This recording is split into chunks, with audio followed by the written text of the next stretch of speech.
Kabakian's research focuses on maternal and reproductive health and uses interventions adopting both quantitative and qualitative research methodologies to improve maternal health outcomes, adverse quality of care, and enhance a positive and respectful child welfare experience. But more importantly, related to this talk is perhaps Dr. Kabakian's expertise in health communication. And as we all know, health communication, especially in the era of COVID, has been a very important, if not one of the most important aspects of all the fight that we have been having against COVID. So she teaches health communication, implementation, research, maternal health, and research methodology at the American University of Armenia. And she also serves as a consultant for local and regional government and international agencies for maternal health and health communication issues. It is a pleasure, Dr. Kabakian, to have here, and we're very delighted that you have decided to give us this opportunity to hear you and learn from you. Thank you. Thank you. Thank you. Thank you for the invitation and the opportunity to address a group of public health experts and also public health professionals in Armenia or working for Armenia. It's always a pleasure during this situation that we are all going through to share information and experiences amongst each other and try to learn from what we are all experiencing at different points and at different regions of the world. So I'm going to start by sharing the screen and guide you through my slides. We will leave the questions till the end. Just make sure this is working. Okay. So I'm going to focus on risk communication in the context of COVID-19, as mentioned, and I'm going to give, first of all, an overview of health communication concepts and theories. I'm being quite selective in these because of the time constraints that we have, and I'm going to cover the basics of risk communication, again, for the considerations of time. And an important aspect I'm emphasizing on in risk communication is community engagement. And trying to also give some examples of how this could be implemented for COVID-19. The last part is on infodemic, which is a very important issue we are all facing around the world, and I want to address what we can do about it. And then we will leave some time for questions at the end, or comments, or any kind of additions to the talk today. So first of all, starting with health communication concepts and theories, basic one. Defining what health communication is, you can find different definitions in different textbooks, and according to the agency who is defining it, you might find variations of it. However, I've chosen these two because they demonstrate the essence of health communication better than the others. So the CDC's definition is study and use of communication strategies to inform and influence individual and community decisions that enhance health. And you find the key terms here to be informing, influencing individual, as well as community decision making. So it is kind of giving the tools for people to decide how they can enhance their own health or well-being. The second definition that I've chosen talks about a little bit more in details about these aspects of informing and influencing communities. So it says influencing, supporting, and empowering individuals, communities, healthcare providers, policymakers, or special groups. And here there is, more explanation of what a community could be. And this is for the purpose of adopting and sustaining a behavior or a social organizational policy change. So again, it's not, it's the mechanism through which you can enhance health through behavior change, organizational change, social change, or policy change. And this can happen for improving individuals or communities' health or public health. So it is, as you can see through its definition, an important aspect, an essential aspect, a pillar in public health, and that we need to address closely. And it was mentioned, it is becoming more and more apparent to us as people working in public health that this is an important aspect to address. Now, health communication cannot actually be viewed in a vacuum. It has to be considered within its own environment, and its environment consists of the behaviors or the aspects, the factors that define behaviors, such as how people weigh benefits and risk. What are the cultural and social acceptance of the preventive measures, for example, recommended. You also have a wider social environment which encompasses stakeholders, the norms and practices of these stakeholders, and what kind of programs and initiatives that exist in the country that actually might define or reflect health communication programs.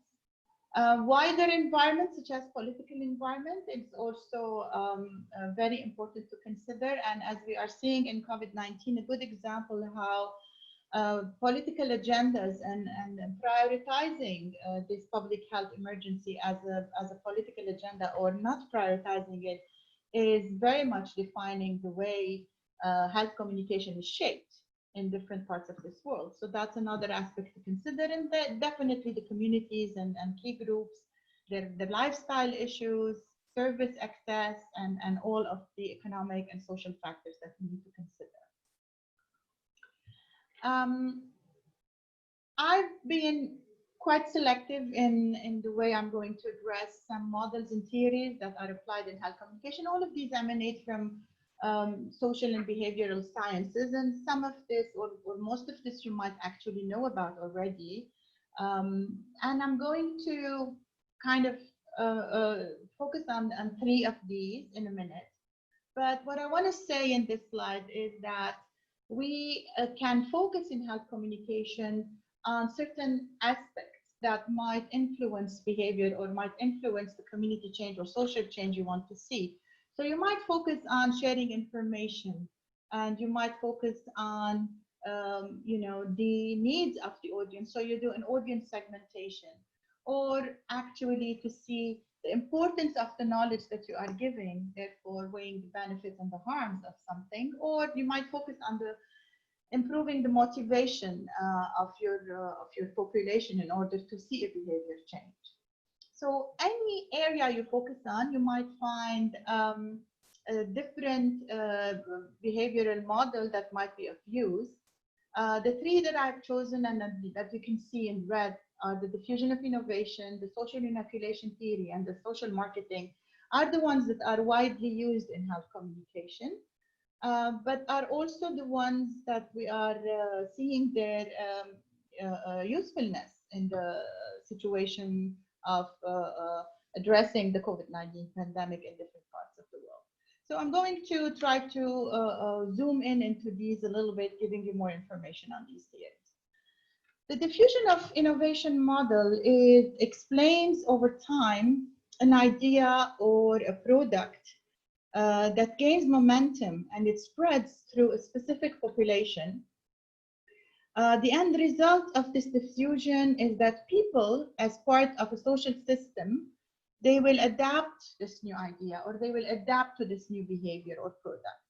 And the adaptation or actually the adoption of this new behavior means that the person does something differently than what they have done previously. We can see examples during the COVID-19 pandemic, such as wearing masks. So you have a group of people who would be considered the innovators. These are the people who actually are the champions in saying we should wear masks, even when sometimes the evidence is still unclear. But these people want to be the first to try the innovation. They want to be the first to change their behavior. They are interested in new ideas. Their characteristics is like that. For these people, as a health communicator, you have very little to do because they are already on board. Even if you don't push them to be on board. Then you have the early adopters, which are around 13% of your population. And these are the people who are your opinion leaders. They are in leadership roles, or they enjoy being in leadership roles, and they embrace opportunities for change. They are already aware of the need to change, and they're comfortable in adopting this new behavior. So if you want to appeal to this population and actually market your product, your behavior, and tell them, for example, wearing masks, they need to lead the way in the population on wearing masks. You need to give them the how to do things, the skills. So if they need some help, you don't need to persuade them, you just need to give them the skills and how to do. Then you have the early majority, and these people are not the leaders, they're very the leaders. However, they like to adopt new ideas, so they don't lag behind a lot. They need to see the evidence. So for this group of people, you need to provide some evidence that the innovation works, that this behavior change works. Okay, so this group of people are waiting for you to give them the effectiveness, the evidence of that. You can actually, in here on health communication approaches, share success stories, evidence on effectiveness, as I said. Now, you have covered half of your population. Now you have the next portion, and 34% of these will be the late majority. These people are the skepticals, and they kind of wait a little bit and they see what will happen to this behavior before actually engaging in it.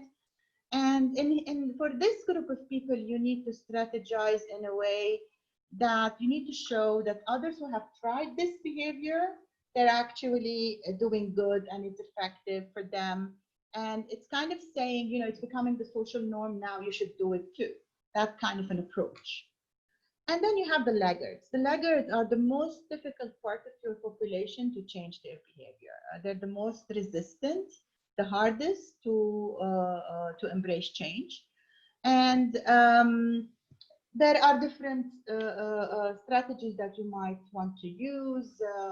Statistics, if you want to kind of have a rational approach. Fear, if you're kind of using emotions.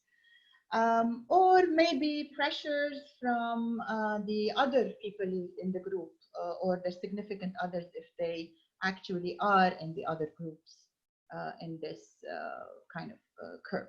So as you can see, according to which group of the population you are approaching, and if you are using this model, your health communication strategy needs to change and needs to actually adopt the characteristic of your audience or of your group of interest.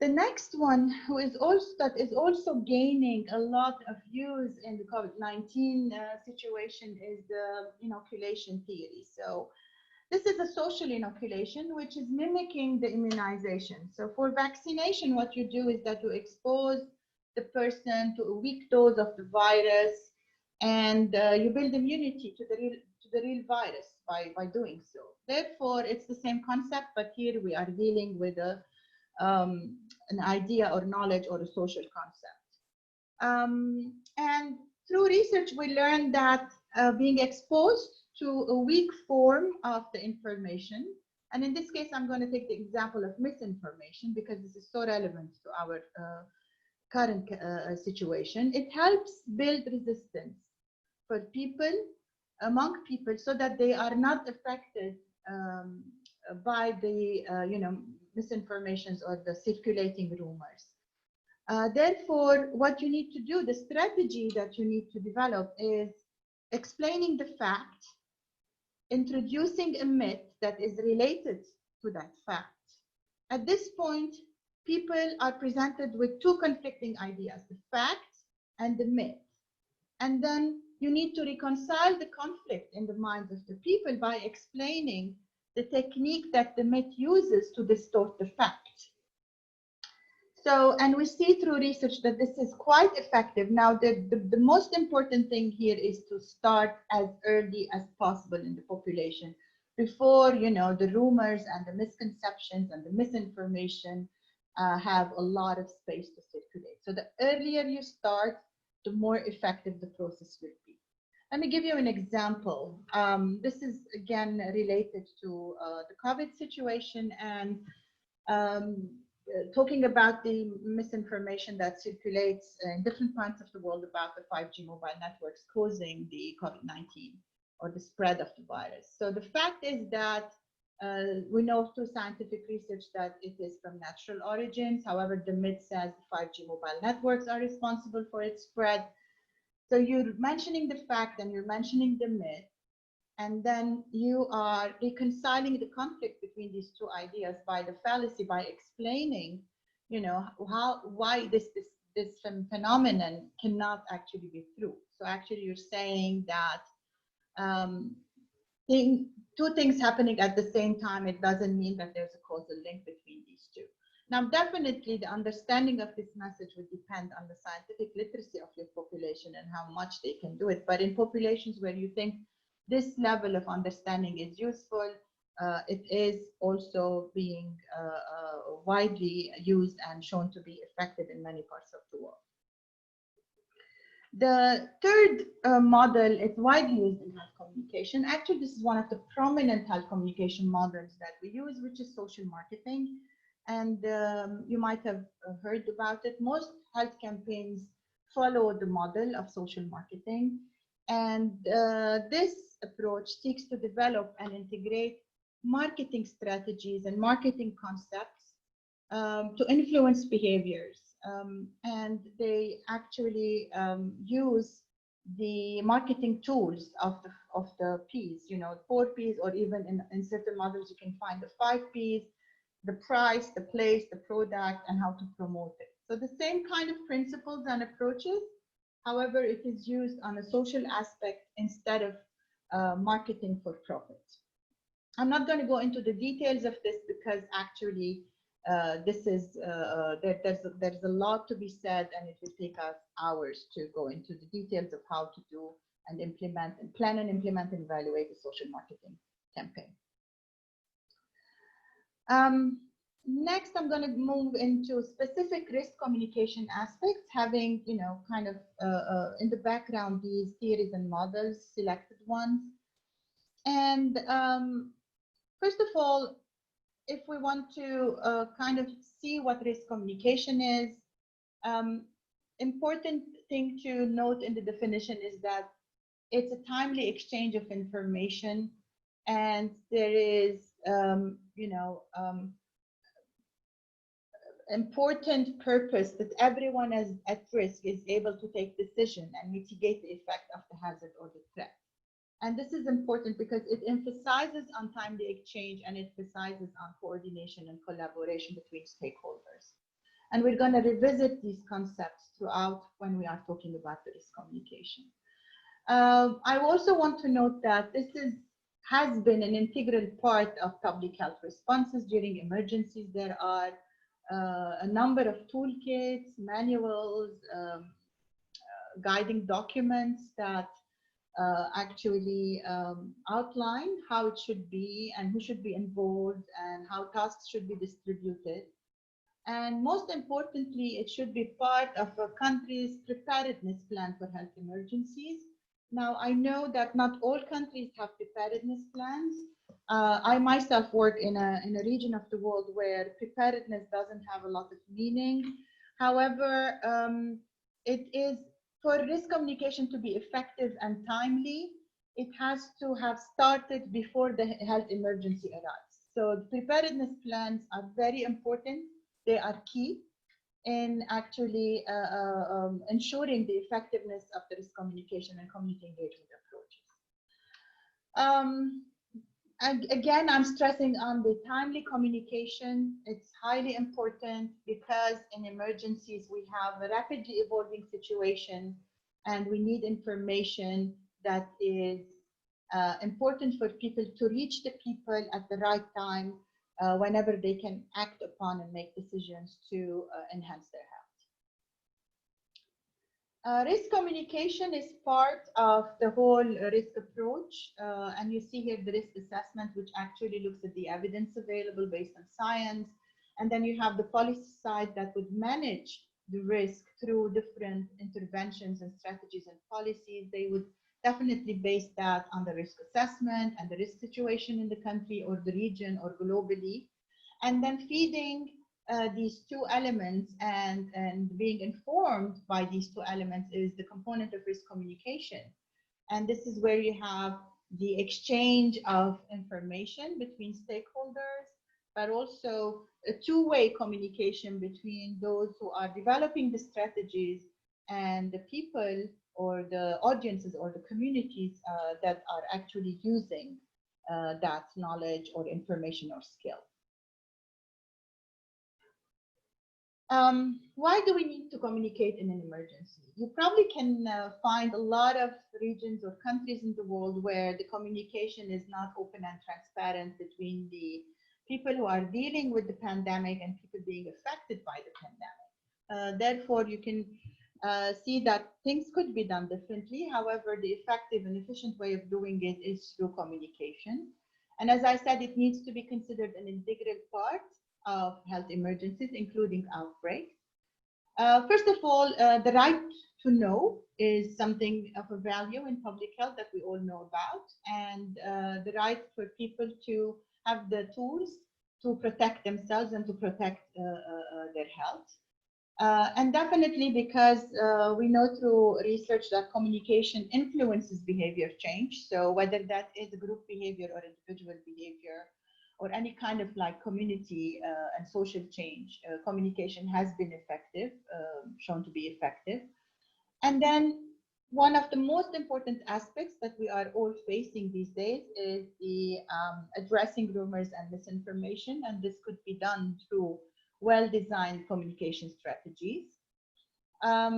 Trust building is another important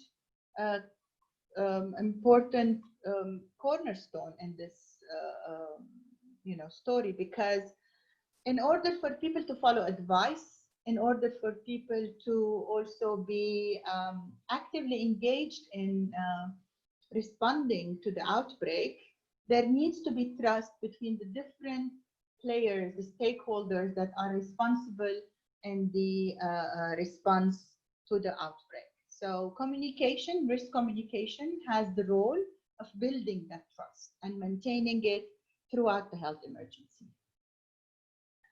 Now, there are different strategies that are used in risk communication. There are approaches that use the traditional media, others that use mass media. Community health promotion and community engagement and social mobilization are another cornerstone in this. Stakeholders engagement and whoever is a player in that response needs to also engage in risk communication.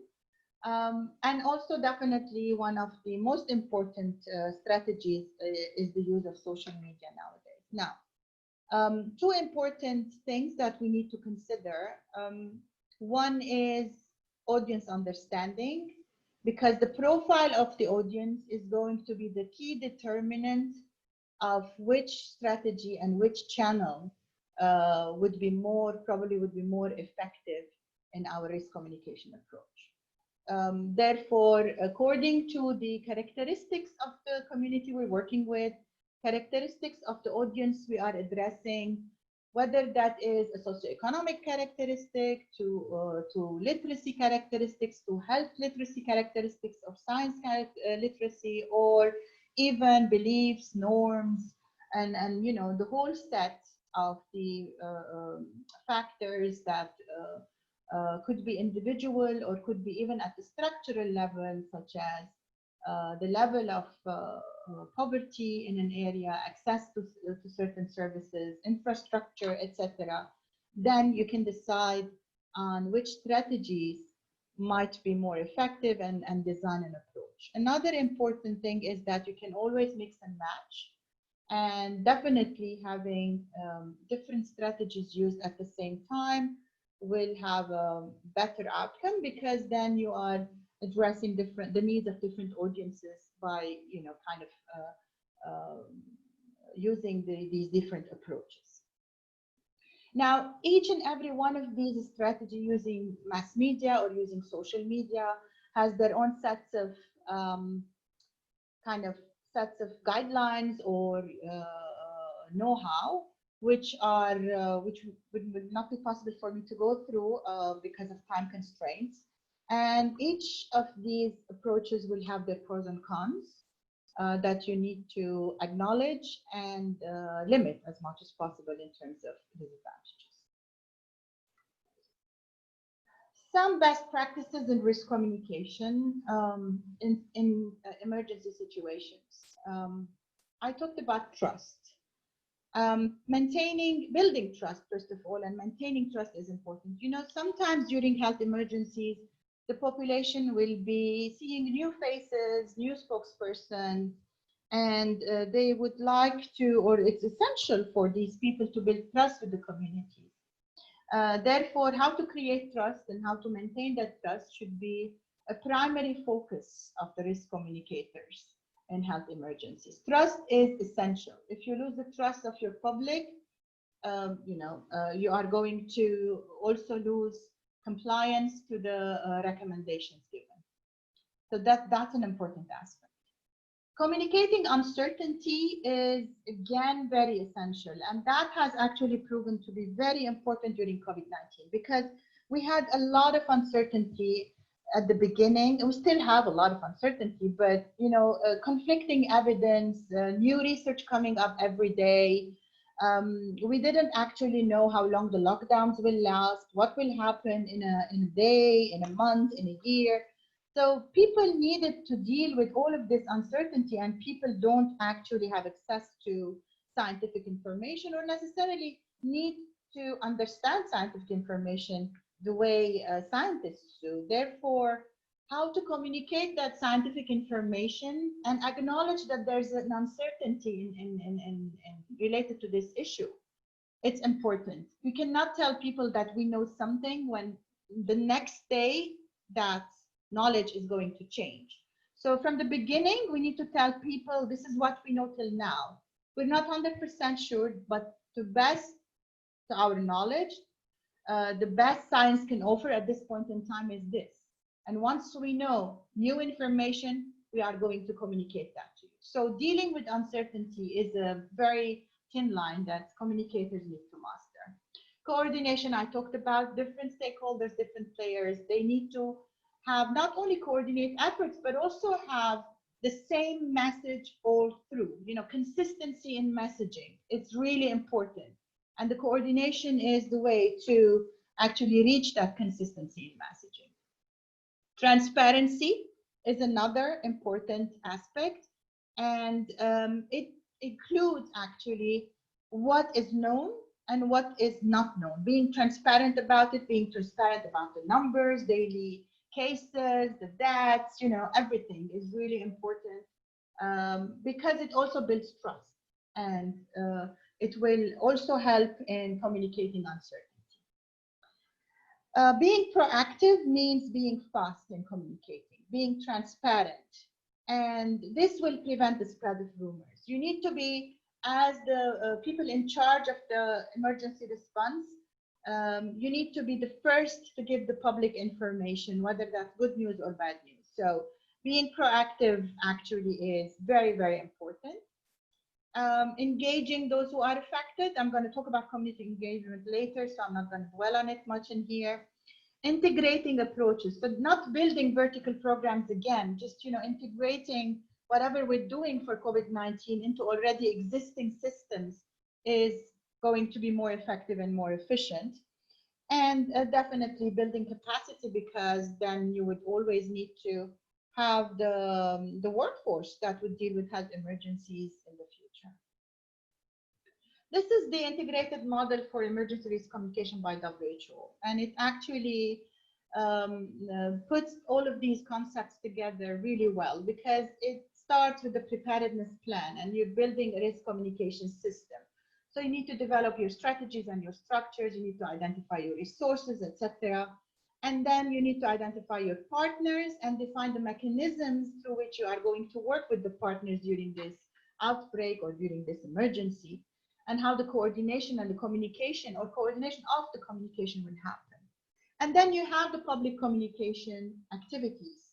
which can involve any strategy we talked about, from mass media to social media, community engagement, etc. Then you have very specific community engagement activities, which are targeting specific groups of the community that you might identify to be most vulnerable. And here you need to find the influencers. You need to kind of use the channels, whether these are through media or through interpersonal communication. How can you engage with the communities? And you might find different mechanisms of engagement in different communities. Then you have also the component of listening and rumor management. This is also related to monitoring of the information or the flow of information, to be able to identify the rumors timely and then to respond to it. It also includes the risk perception that might change over time, and this is what we're seeing actually during this pandemic, that at the beginning people perceived risk differently from the way they are perceiving it now. Therefore, all of this will inform your system of communication, which will inform again your activities that you are engaged in. And this is a dynamic process which will change over time, and you need to keep monitoring it to be able to actually identify the changes that you need to do. Again, related to this model, you have the strategies. You have to select out of 4 strategies, and this is based on the way you assess risk, or the assessment of the risk, and then the perception of the risk. So I'm going to talk a little bit about assessment and perception. Usually risk assessment is done by experts or decision makers, and this is different from the way the public will perceive risk, because the experts or the decision makers will base their risk assessment on the extent of the threat, the vulnerability of the population, the exposure of the population, the resources available, but also on a lot of economic and political considerations. Now, the public will perceive risk differently, because that risk will vary with the level of anxiety that the public is experiencing. During the lockdown, we know that anxiety levels were higher than after the lockdown. Therefore, there is a decreased level of risk perception nowadays among the public. Then the public might also have competing interests. There might be, political problems, economic problems, war, whatever that is going on, that would shift the interest of the population towards something else. Also, we know that the way chronic and acute risks are perceived by the public are different. So the more long-term the risk is, the less of a perception of high risk, heightened risk you might have in the population. Also, the feeling that is controllable or uncontrollable, which is very much related to the belief systems of people, especially when we're addressing people in our regions and in our parts of the world. We are quite fatalistic in our approach. It's God's will mainly, so most of us don't believe that we can control our health or we can be responsible for our well-being. Therefore, you have such a belief system that also is important in the way people address risk or perceive risk. So you need to keep this in mind. The way you assess risk might not be similar to the way the public will perceive the risk, because this is important for you to understand really well in order to choose the strategies of risk communication. One important aspect in perception of risk is fear and the use of fear. So when we don't know how to balance the use of fear in our communication messages, we might actually get a boomerang effect from the audiences. Because what we want from people is to go towards threat control, which means to engage in the preventive measures that we are recommending. However, if through our fear messages or through the use of fear in our communication messages, we increase their anxiety, that we create such an imbalance in their emotions, people want to kind of regain that balance, and they refute the message, they refute the risk, and they go towards danger control, which means they are less compliant with the recommendations given to them.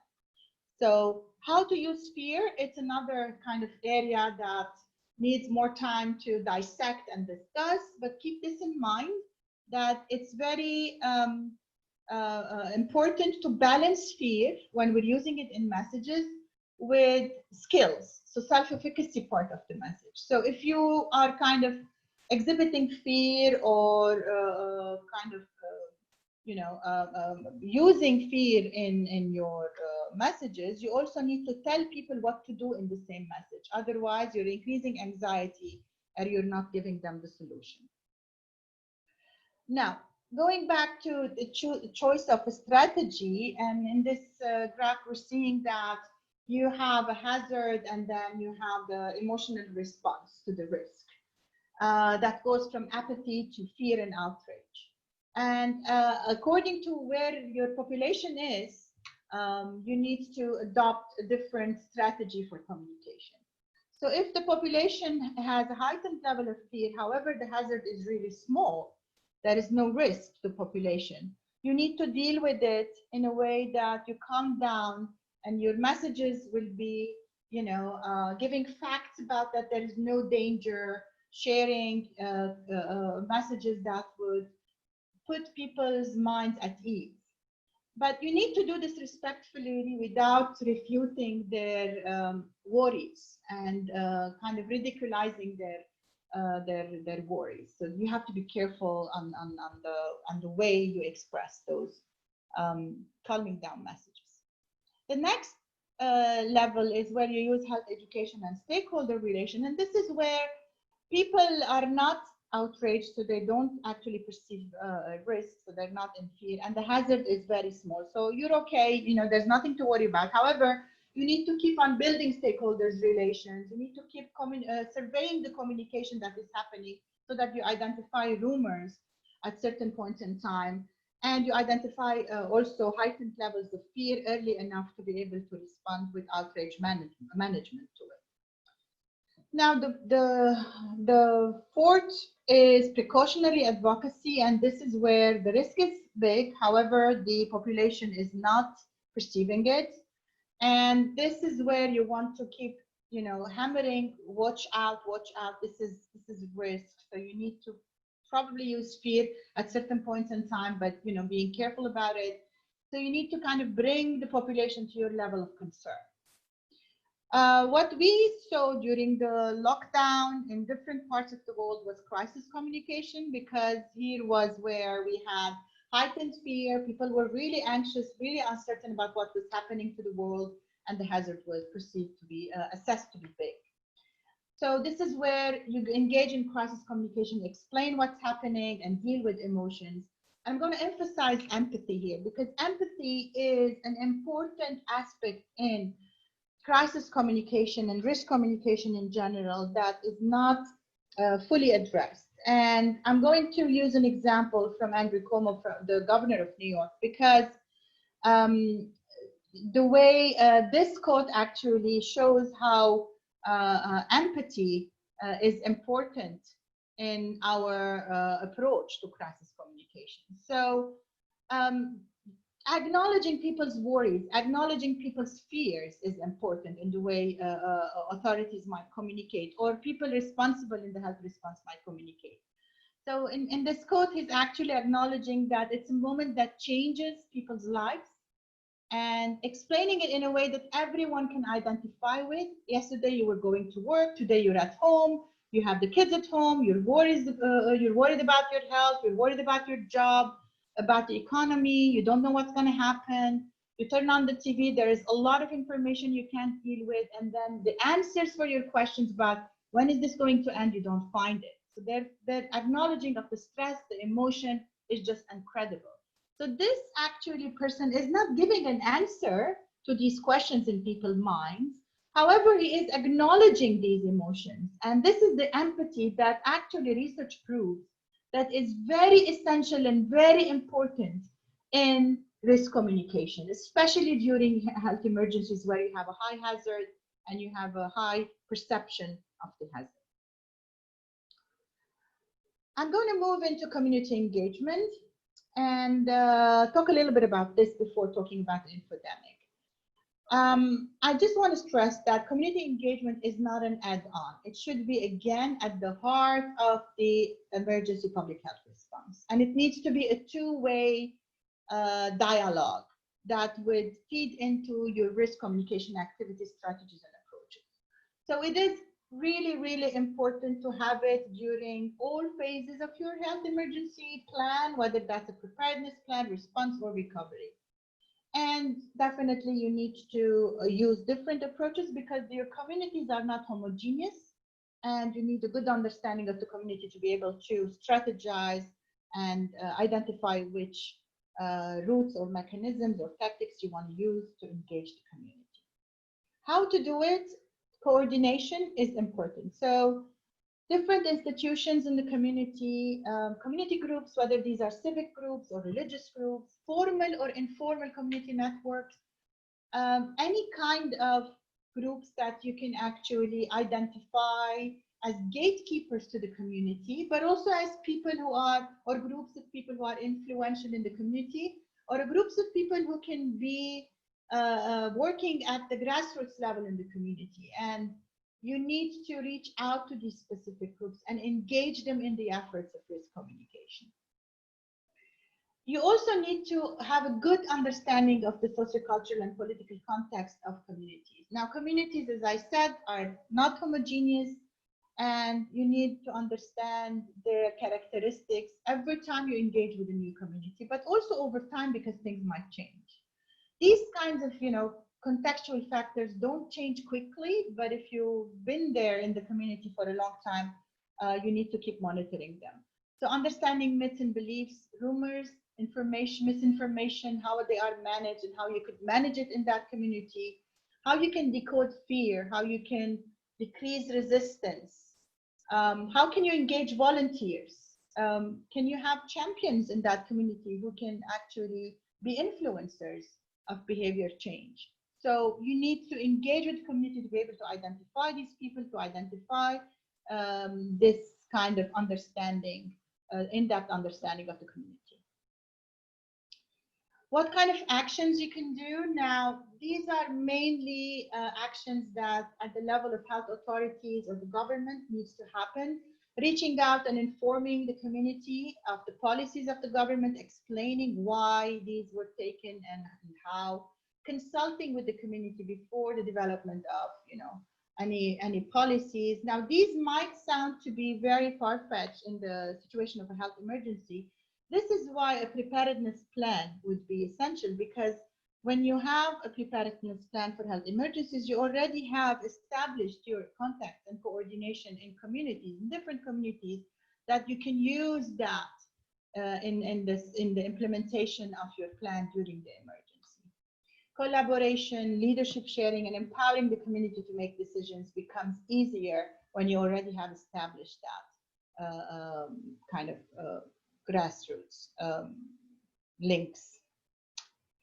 An example of how community engagement could be beneficial. So, when we were during the lockdown in different parts of the world, the message out was that COVID-19 is serious. It could be fatal for certain parts of the communities.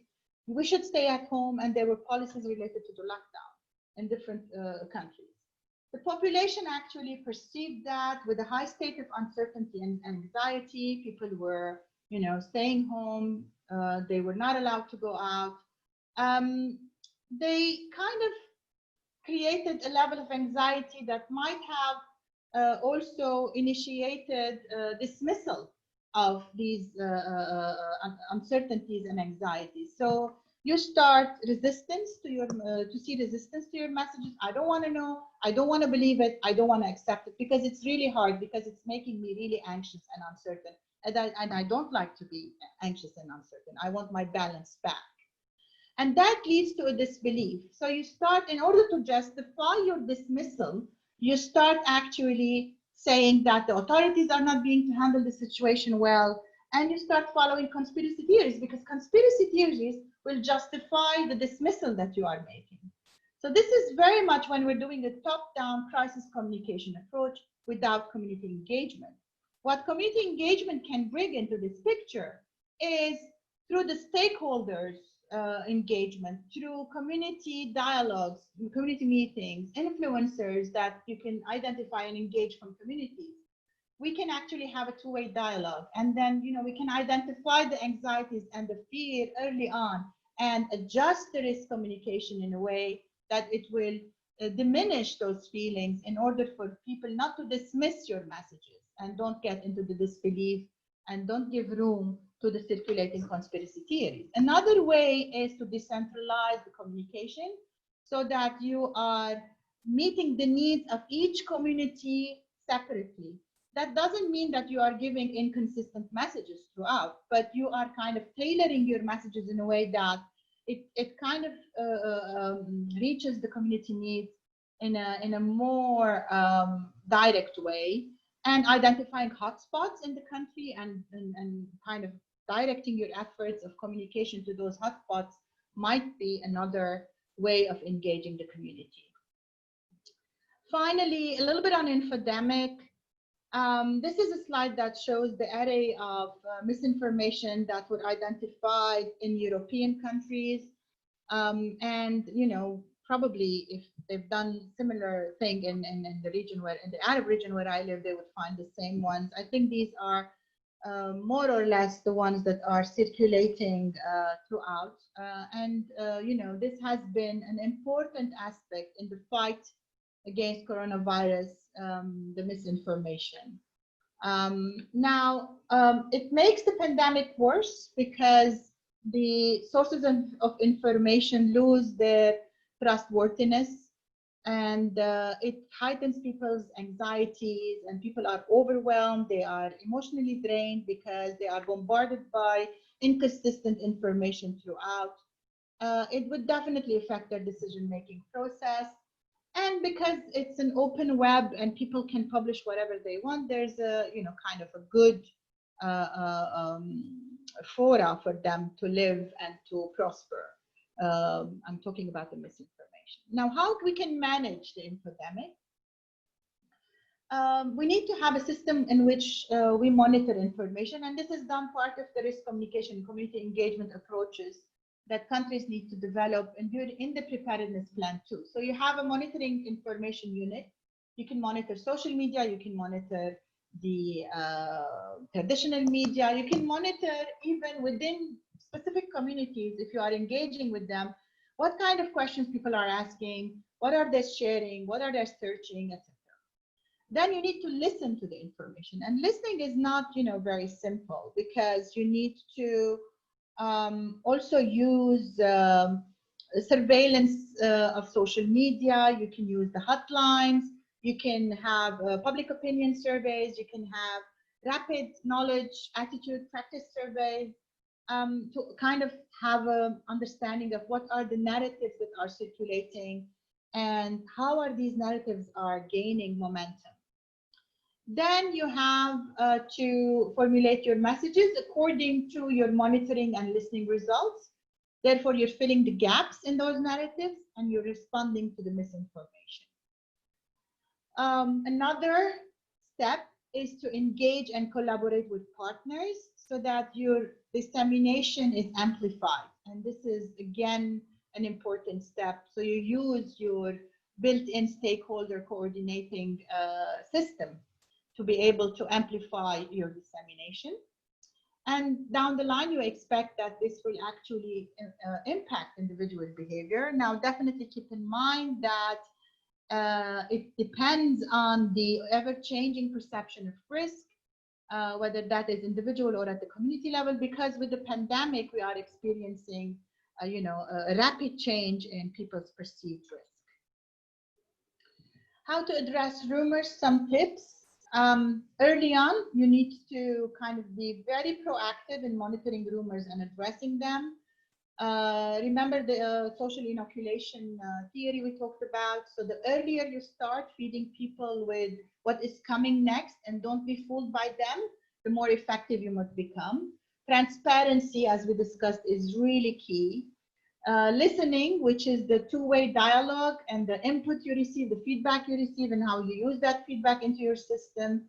Empathy, that again we discussed, is important. Also, what you're doing. If you're actually uncertain about the effectiveness of the measures you are taking, you need to speak about that really transparently to the people, because if you fail, then you will be held, you will lose your trust with the people. And engaging people so that they see themselves as part of the solution instead of only seeing themselves as the compliant executors of orders. So this is again important, and this is created only through correct or effective community engagement mechanisms.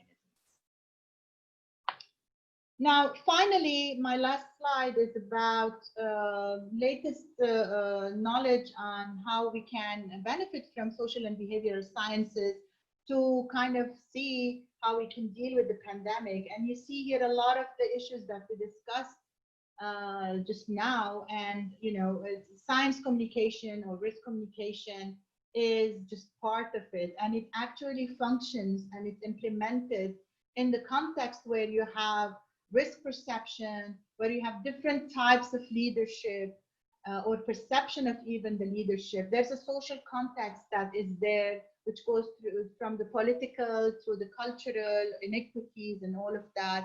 And you also have the emotional toll that the pandemic has on people.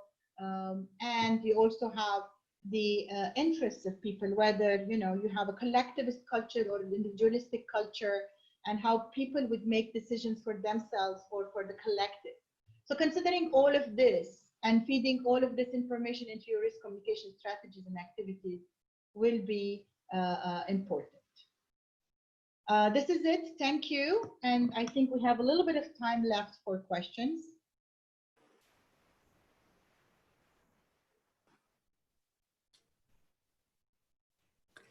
Can I ask a question?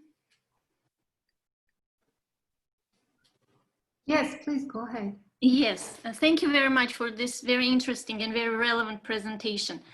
Now, could you, based on what you said, could you tell us what you think, what's your assessment of the risk communication strategies that have been applied by Armenian government throughout the pandemic? And where do you think it probably failed or didn't fail, but was not able to communicate the risk adequately? And how much, because probably I assume you are familiar with the situation in Armenia, and you know that there were issues with preventive behaviors, with the population following the preventive behaviors recommended by the government. So again, how much of it is really the failure of the government to communicate the risk adequately, and how much of it is actually the population level variables and individual level variables that explain this reluctance to follow the preventive behavior? Yeah, thank you for the question. So I don't see it as blaming a party. And I was just talking that it needs to be a coordinated effort. And I believe everyone has a role. However, there needs to be a leadership that actually coordinates the effort and guides the response. So after all, you would see the leadership being accountable for what has happened. What I see as a gap, and that is not the responsibility of any party, but I see it as a gap, was lack of community engagement and feedback received by the population, so that you would be proactive in the way you can adjust your risk communication, because the communication was very, in Armenia, was very much towards crisis communication. This is the risk, this is what you need to do, these are the protective measures you need to take. However, and I see it the same in Lebanon, and I see it the same in many other countries. It's not only the example of Armenia. I think that's the mainstream type of communication happening during the pandemic. There are very few examples of, successful risk communication happening around the world. So basically, the lack of community engagement, the lack of consideration of community aspects, such as, it's a collectivist culture. Armenian culture is a collectivist culture. So the meaning for an Armenian individual not to spend time with their family, extended family, or not to, hug a neighbor when they see a neighbor, or go to a funeral, is a big issue culturally. You cannot expect people to change their norms suddenly just because there's a virus going around. So a lack of understanding of that, or maybe not a lack of understanding, lack of embedding these kinds of understanding into our risk communication messages is the main gap that we see in different parts of the world. Now, specifically with collectivist societies, I see that as an important gap. Actually, we wrote a piece on that based on the Lebanon example, and hopefully when it's out, I can share it so that, just addressing this aspect of collectivist culture and how it is difficult to comply with social distancing. And once you lose that battle at the beginning, people don't believe you, then they will not believe you for the wearing of masks, they will not believe you for others. So it's basically establishing that trust by empathizing and understanding what does it mean to comply with these measures in your social context. And that is not an easy thing to do. And you need social scientists that are heavily working on the risk communication approaches, which we find is lacking in many teams in ministries of health around the world. Thank you. You're welcome. I see Lilita Laverdian raise hand. Please unmute yourself and ask your question. First of all, hello to everyone, and I'm thankful for the wonderful and up-to-date seminar.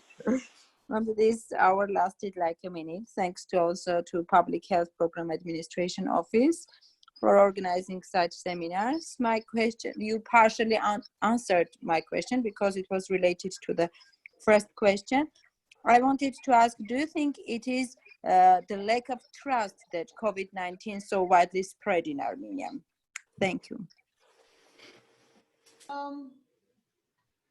I don't want to claim that I know the answer to that question, but it might be, part of a puzzle to explain what happened.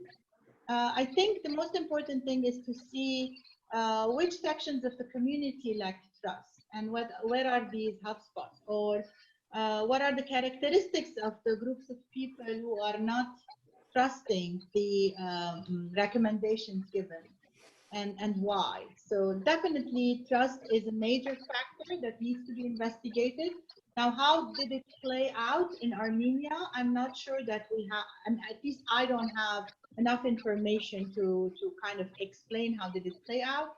But I believe that we need a good understanding of that in order to build for future health emergencies. A good understanding of how trust works and how it is perceived and how it is maintained and created in the context of Armenia. Thank you. We have two questions from MPH second year student Nadella Gharibian. I will read if you don't mind. The question number one says, in diffusion of innovation model, is there an inverse association between the rate of accepting the innovation behavior and its stability? And does it mean those groups which adapt a new behavior quicker need more attention and work for maintaining the behavior? They need, yes, you need to do some maintenance activities. So they need to be encouraged. They need to be given a role so that they become the influences for others. And this is how you kind of engage them in maintaining their behavior themselves. So you shouldn't remain passive towards these groups. You need to find ways of how to engage them in spreading, because that's what the model is telling us, spreading the behavior further among their social networks and how they can influence others. So definitely, yeah. Okay, thank you. Second question from the same person is, uncertainty in communication diminishes trust, and while communicating in uncertainty and being transparent about it leaves room for incompliance. People would say, if even scientist doesn't know much, why do I have to be what they say? How to balance this situation? Yeah, this is a very important question. Thank you for raising it. It is a very, very thin line. You need to, so it's not easy to communicate uncertainty. And I think when you communicate uncertainty together with empathy, in a very empathizing way, it actually will be taken more positively by your audience. It also depends on the scientific literacy level of your population. So how does the population understand evidence? What is evidence for the population? Maybe you need to start at the lower level by explaining what do we mean by evidence, and why are we taking these decisions, or what are we waiting for in order to know better? And we're kind of tolerating uncertainty now because we are waiting for these answers. And why is it important to wait for evidence, hard evidence, to guide us in our measures? So probably working on people's scientific literacy in parallel would help, you know, people kind of accept uncertainty more. But I also want to say that in our parts of the world, uncertainty is also part of our daily living. Like we wouldn't, I mean, you know, it's not that difficult for people to kind of know that we don't know the outcome, because, you know, at any time we might have a war, we might have an economic crisis, we might have a political turmoil, or whatever is it, conflict. So people live with it. That's why the uncertainty of the COVID-19 was an added burden that people couldn't, you know, probably cope with, because the fear was really, really at a high level. So yeah, there's a thin line, and you need to test your messages. Testing of your messages is really important, so that you kind of know how to balance that. So that's another thing that you need to do. Okay, thank you. There is another question from participant Lili Davedisyan, who thanks for the lecture and asks the following. What will be different in risk communication strategies in the next pandemic? What are lessons learned from this pandemic? Well, first of all, not all countries had emergency public health preparedness plans. I think that is the #1 lesson learned for those who didn't have to develop them, to develop the infrastructure, to be able to have a better system of communication, always present, that you can tap on anytime a health emergency comes up. I think that is the most important lesson learned. The next is community engagement and an acknowledgement that communities are not homogeneous. And you know, you need to adjust your communication according to the needs of your audiences, and you have multiple audiences and you have multiple needs. So one size fits all doesn't work. And this is really important to acknowledge. And there probably are also many, many more that we will be more knowledgeable about once, you know, more research comes out in this area. And I know there are plenty of kind of studies that are being done and that are already published also, that we can learn more.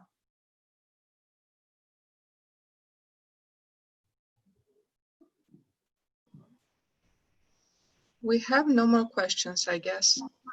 Hi, I have a question. Sure.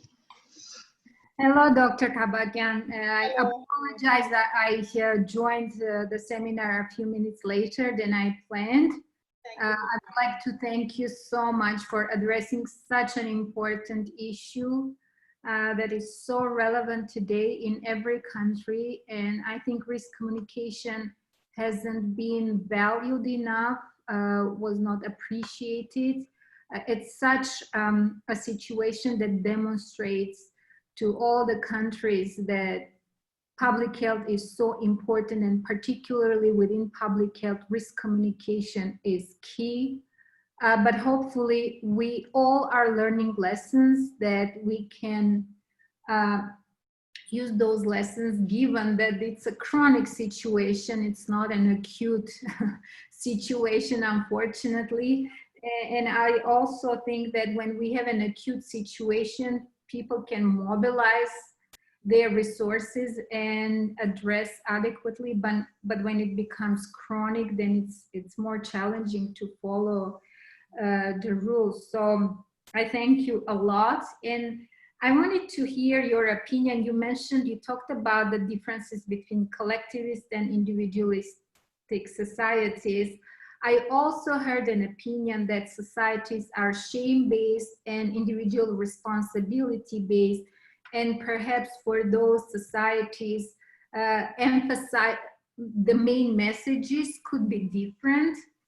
What we hear on a daily basis, and in Armenia as well, although we are a collectivist country, and people think that we're more shame-based rather than individual responsibility-based. But we have been emphasizing individual responsibility a lot. Do you think we should also think about shame, and if yes, how? Thank you. Thank you, thank you. I'm going to answer your question first. So yeah, I do think that most of the messages that are used in collectivist societies are very much calling for the individual behavior and the individual responsibility, and endorsing these protective measures. And it doesn't resonate well with a lot of the groups in the populations in collectivist societies, because in collectivist societies, people are defined by their families and extended families, and the behavior of their families and their own behavior is very much merged. So there is no like individual behavior. We kind of behave together the same way. So if the behavior is endorsed by that collective, individuals within that collective will be more compliant. But then if you are talking to individuals, like kind of reaching individuals or directing your message to individuals, and their collective are not endorsing it, then you are going to fail in your communication. Unfortunately, globally, the approach was very individualistic, top-down, vertical, kind of telling people what to do and not listening back from the people why this doesn't make sense or is not applicable, or it doesn't kind of go well with the way we live our lives or the way we value the things we do in our lives. So as I said, going to a funeral or to a wedding, or it's really valued in our social system, because it is how we value the collective we live in and how we are also acknowledged by the collective we live in. So in an individualistic society, that is not actually important. So therefore, we needed to adjust our strategies to talk about the good of the public, the good of the others, and how we can actually make, kind of, I don't have the answer, but this needs a lot of research for us to come out with the good messages and good answers of how we can appeal to collectivist cultures. But at least we have an understanding of why these cultures did not interact with the individualistic messages that were shared. I hope I kind of, not answered, but reflected on your question a little bit. And I want to also thank you and thank the school and everyone who organized it. This was a pleasure, and always a pleasure to interact with a group of public health students, professionals. And as you said, it has been a public health emergency. However, the clinical aspects of it were more highlighted than the public health approaches to it. And I think we all have professional responsibility to push for the public health values and the public health understanding, the public health mechanisms actually and tools that we have in our hands to fight this pandemic and wherever we are in the world.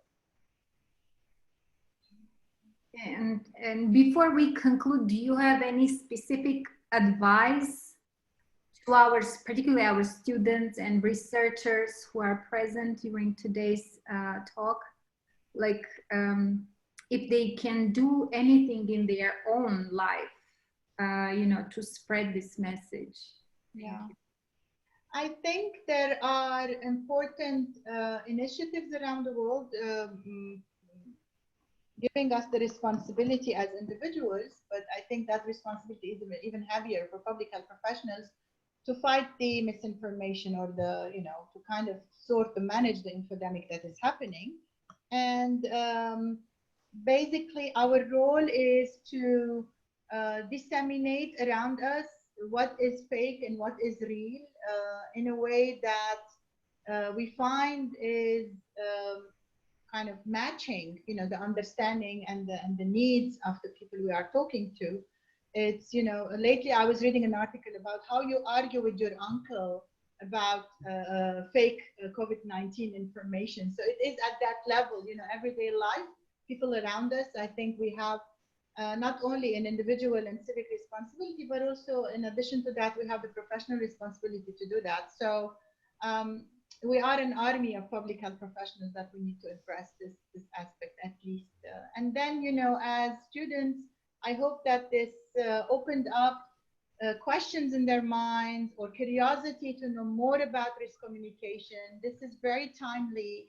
I think we have a lot of potential among students to engage in projects, in activities, in research that might, kind of fill the gap in any aspect of the risk communication, community engagement that might serve the country in the curiosity to pursue these interests more. And thank you again for the organization and the invitation. Thanks a lot to you. And also I would like to thank our participants. Without your questions, this would not be as interesting as it was. So thank you. Be safe and healthy. Yeah, thank you. Thank you, everyone. Goodbye. Be safe, everyone.